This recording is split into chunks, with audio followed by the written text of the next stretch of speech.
chest low. Yeah, keep going, keep going, keep going, keep going with Joe, keep going, keep going, keep going. Hey, there you go. خیلی وقت بودم تو نرده 3 روز هم بود روزه گرفتم.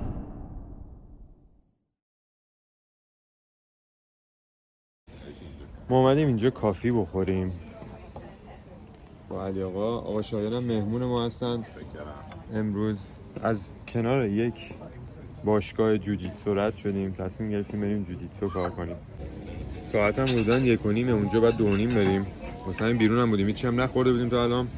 یه کره بادوم زمینی گرفتیم با رایس کیک بخوریم، پری ورکاوتمون رو بریم ببینیم چند چندیم. حدوداً 5 دقیقه گرم کردیم و یه دونه تکنیک بهمون یاد دادن. 10 تا 15 دقیقه اون تکنیک رو تمرین کردیم. بعدش دیگه گفتن کی میخواد مبارزه بکنه و رفتیم مبارزه کردیم. این مبارزه دوم هستش واسهتون گذاشتم. جفتمون همونطور که مشاهده میکنین هیچی بلد نیستیم. من یه دونه تکنیک از قبل بلد بودم از اون زمانی که دایدو کار میکردم که الان نگاه کنین همه ی هدفم اینه که فقط برم سمت اون یه دونه ساب میشن که بلدم اونو اجرا بکنم. که اینجا تونستم به زور شایانو برگردونم، دستشو گرفتم، آرنجشو چون گذاشتم روی پام دستشم برعکس میچرخونم دیگه مجبور شد که تپ کنه. الان بقیه مبارزه رو که نگاه بکنین کل زمان دوباره دارم سعی میکنم که برم سمت همون که دوباره همون کار رو انجام بدم. یعنی اگه حریفم یکم حرفه‌ای باشه سریع میفهمید که همین یه دونه رو بلدم میترکون منو. که حالا توی مبارزه دوم میبینید دیگه همه تلاشمو میکنم فقط طرف دستمو هیچ جامو نگیره، یعنی مثل کنه میافتم روش فقط. الان اینجا یکم خسته بودم داشتم استراحت می‌کردم. شایانم قویه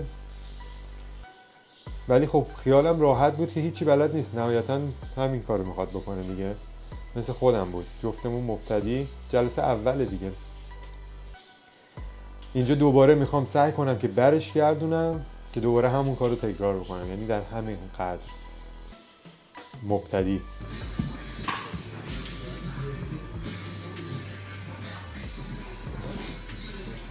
اینجا دوباره سعی میکنم نگاه کنین گردنشو گرفتم به خودم نزدیک کردم که بتونم از پای راستم کمک بگیرم بچرخونمش. اینجا یکم زور زدم و تونستم بچرخونمش. الان باز میرم دوباره سمت همون ساب میشه، همون یه دونه که الان دوباره بدنمو میبرم سمت راست بدنش یا چپ بدنش، دوباره همون کار میکنم. ولی این از کم تجربگیم بود. اینم دوباره داشتم درست اجرا میکردم ولی ببینید دستشو میاره که تب بکنه ول میکنم، چون من فکر میکردم که اصلا هیچ کاری نکردم، یعنی فکر نمیکردم اصلا تحت فشار باشه آرنجش.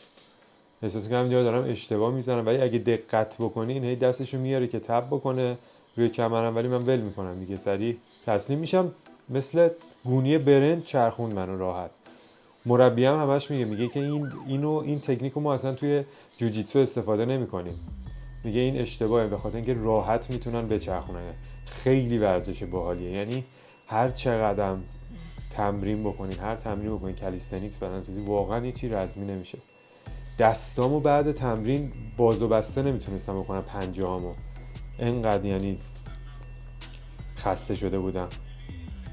فکر کنم عصب عضلم نیاز به یه هفته ریکاوری داشت بعد از این.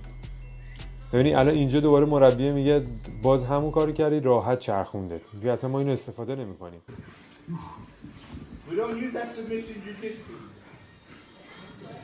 الان دوباره گردنو گرفتم که بتونم بچرخونمش. اینجا میچرخونم. الان اینجا مربی بهم میگه برو تو ماونت پوزیشن. ماونت پوزیشن رو گرفتم، گفت حالا همون تکنیکی که امروز بهت یاد دادم رو بزن. ببینید میرم سمت گیش که یقه‌شو بگیرم، ببین دستم به حالت ضربدره. حالا بس سینمو نزدیک کنم تا جایی که میتونم بهش که احساس خفگی بکنه، تب بکنه. ولی اینجا میچرخونتم، ولی الان مربی میگه ادامه بده ول نکن. ول نکردم، مجبور شد که تب کنه و بعدش دیگه بیهوش شدم از خستگی. 2 تا مبتدی ولی خیلی، یعنی واقعا اگه وقتش و فرصتش رو پیدا بکنم حتما دوباره رزمی رو توی برنامه‌ام قرار خواهم داد. ایشون هم که می‌بینید با تجربه است.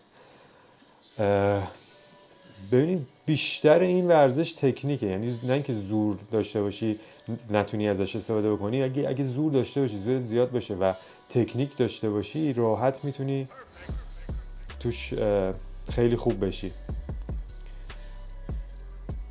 من اینجا همه تلاشم فقط روی این بود که هیچ اجازه‌ای بهش ندم که اون فنی رو روم بزنه.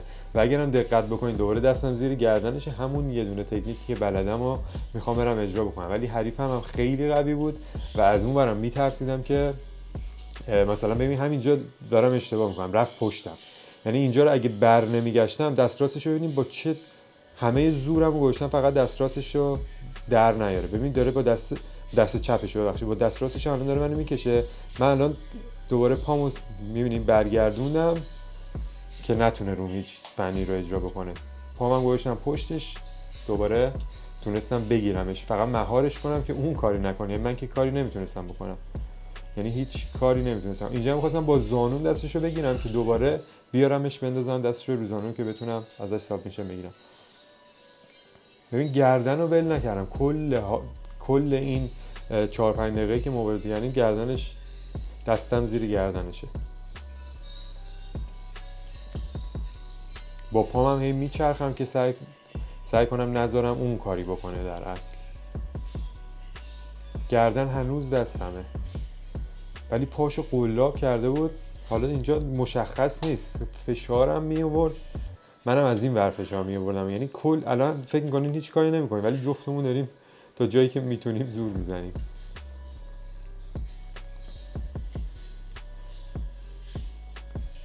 همچنان دارم سعی میکنم که ببرم سمت همون یه دونه. بعد حالا من کالیستنیکس کار میکنم، دستای قوی داریم ما کالیستنیکس کارا، همش بارفیکس و پوشاپ و بالا تنمون کلا قوی. البته پایین تنه رو هم اینجا میبینید که کالیستنیکس کارا پا هم دارن. اگه یه چند تا جلوتر خواهید دید که چجوری از پام استفاده میکنم. آخر مبارزه هم بهم برگشت گفتش که از پات خیلی خوب. اینجا رو ببینید قشنگ مشخصه هیچی بلد نیستم ولی باز اینجا از پام استفاده کردم، نذاشتم که کاری بکنه. اینجا هم ترسیدم چون ام ام ای گفتی زیاد نگاه میکنم، منو بکوبونی زمین، گفت بیا دوباره از اول مبارزه کنیم. دوباره شروع کردیم و من همچنان دنبال اینم که همون یه دونه تکنیکی که بلدم رو اجرا بکنم. ولی خب خوب بود دیگه، تونستم کنترل بکنم که حداقل من تپ نکنم. همچنان گردن تو دستمه، سعیم میکردم همیشه یکی از دستاش دستم باشه، نگه دارم که نتونه هیچ کاری کنه. الان اینجا دستمو در آورد، اینجا که دستمو در آورد گفتم اوه دیگه کارم تمامه. دوباره من سعی کردم فقط تنها کاری که میکردم، تنها چیز دفاعی که داشتم، برم دوباره سوار مبارزه بشم که فقط اون نتونه تکنیک. دوباره تونستم برگردم. اینا فقط دارم من از زورم استفاده میکنم، یعنی هیچ تکنیکی ندارم. اگه یکم مثلا تکنیک داشتم، چند تا دونه ساب میشن بیشتر بلد بودم، مثلا مبارزه‌مون خیلی قشنگ‌تر میشد، جذاب‌تر میشد. چون اینا یه مچ تو بگیرن کار تمومه، هر جا تو بگیرن کار تمومه. ببینی الان گیه منو میگیره، انقدر راحت میچرخونتم، ببین قشنگ بدون اینکه زور بزنه با تکنیک منو الان میچرخونه سمت این ور. ولی باز من از پام استفاده میکنم، اگه اشتباه نکنم همون سر از ببینی چقدر راحت منو چرخون بدون اینکه زور بزنه. دوباره من فقط میخوام برگردم به همون حالت، از دستش ندم که کنه ای هم هستم. هیچی 5 دقیقه همینجوری زور زدیم دیگه. اینجا سعی میکردم که دستش رو زمین نگه دارم، زانومو بزنم رو دستش که با اون الان گیشو گرفتم که بتونم دست چپم هم ببرم به صورت زبدری بگیرم گیشو که بتونم دوباره همون یکی که امروز بهمون یاد دادن رو اجرا بکنم. ای دقت الان فکر کنم پامو میذارم یا گذاشتم روی آرنجش ولی خیلی راحت در آورد دستش. همین یه ذره دفاعی هم که بلدیم از استاد همتیان داریم. 17-18 سالم بود فکر کنم کار میکردم، 10 سال بود که کلا روی تاتامی نرفته بودم و خیلی هم حال داد. یعنی واقعا دوست دارم دوباره دنبالش بکنم، خیلی ورزش خوبیه. همه عضلاتم درگیر بودن، من میگم پنجه پام کرامپ گرفته بود.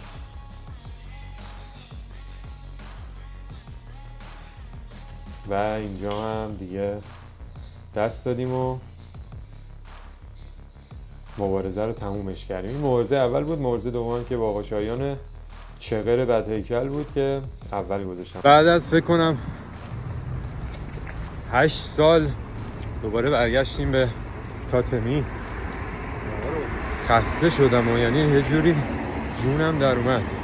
خیلی ولی حال داد. احتمالاً بازم بیام. نزدیکم هستش. عمو شایان دفعه دیگه زودتر تپ کن ولی یه جا تو میزنم میشکونم. بارانداز شدی یا پشت سر هم؟ بارانداز آخه امتیاز نداره توی جوجیتسو. ما امتیاز تو کشتی دو امتیاز داره. بازی قشنگ فقط بازی قشنگ واسم.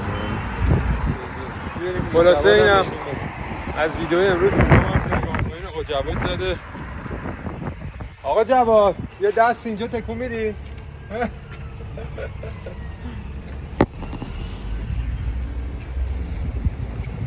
و اینکه بریم یه غذا بخوریم و تا ویدیوهای بعدی فعلا خدا نگهدارت.